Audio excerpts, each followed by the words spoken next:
Times network के India digital fest में विपक्ष पर बरसे मंत्री अनुराग ने कहा, राहुल को झूठ बोलने की आदत। केंद्रीय खेल, युवा और सूचना प्रसारण मंत्री अनुराग ठाकुर ने टाइम्स नेटवर्क के इंडिया डिजिटल फेस्ट में कांग्रेस और विपक्ष पर निशाना साधा। मंगलवार को नई दिल्ली में हुए इस कार्यक्रम में अनुराग ने आरोप लगाया कि कांग्रेस पार्टी की निष्ठा देश से ज्यादा गांधी परिवार से रही है। उन्होंने कहा कि कांग्रेस नेता और पूर्व सांसद राहुल गांधी ने वैश्विक मंच पर देश का अपमान किया है। उन्होंने भारत को राष्ट्र नहीं बल्कि राज्यों का संघ बताया। इससे उनकी बुद्धि और मानसिकता पर भी सवाल खड़े हो रहे हैं। राहुल गांधी को सीरियल ऑफेंडर बताते हुए अनुराग ठाकुर ने कहा कि वह लगातार अपशब्द और गलतियां कर रहे हैं। केंद्रीय मंत्री ठाकुर ने कहा कि साल 2018 में सुप्रीम कोर्ट में उन्होंने माफी भी मांगी थी कि वह भविष्य में अपशब्द नहीं बोलेंगे, फिर भी वह लगातार गलतियां कर रहे हैं। वह 7 मुकदमों में बेल पर हैं। कोर्ट ने पहले भी चेतावनी दी, लेकिन उन्हें झूठ बोलने की आदत पड़ गई है। जहां तक उनकी सदस्यता का मामला है तो 3 साल से उन पर दिल्ली में टाइम्स नेटवर्क के इंडिया डिजिटल फेस्ट में केंद्रीय सूचना प्रसारण मंत्री अनुराग ठाकुर ने कहा,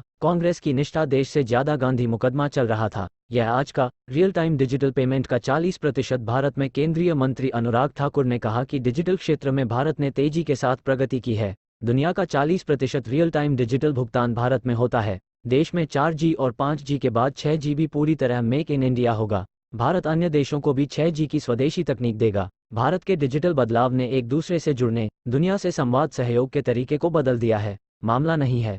कोर्ट ने माफी का समय दिया था, लेकिन उन्होंने माफी नहीं मांगी। नियम के मुताबिक 2 साल की सजा होते ही राहुल की सदस्यता चली गई। लोकसभा सचिवालय को कोर्ट को बताना होता है। इस मामले में अमेरिका की नज़र पर। ठाकुर ने कहा कि यह भारत का आंतरिक मामला है। अनुराग ठाकुर ने कहा कि 2013 से लेकर अब तक 12 सांसदों और विधायकों की सदस्यता गई है, लेकिन कांग्रेस पार्टी गांधी परिवार को देश की न्यायपालिका, संसद की कार्यवाही और देश के लोगों से ऊपर प्राथमिकता देती है। प्रेस की आज़ादी पर राहुल दोहरा पैमाना रखते हैं।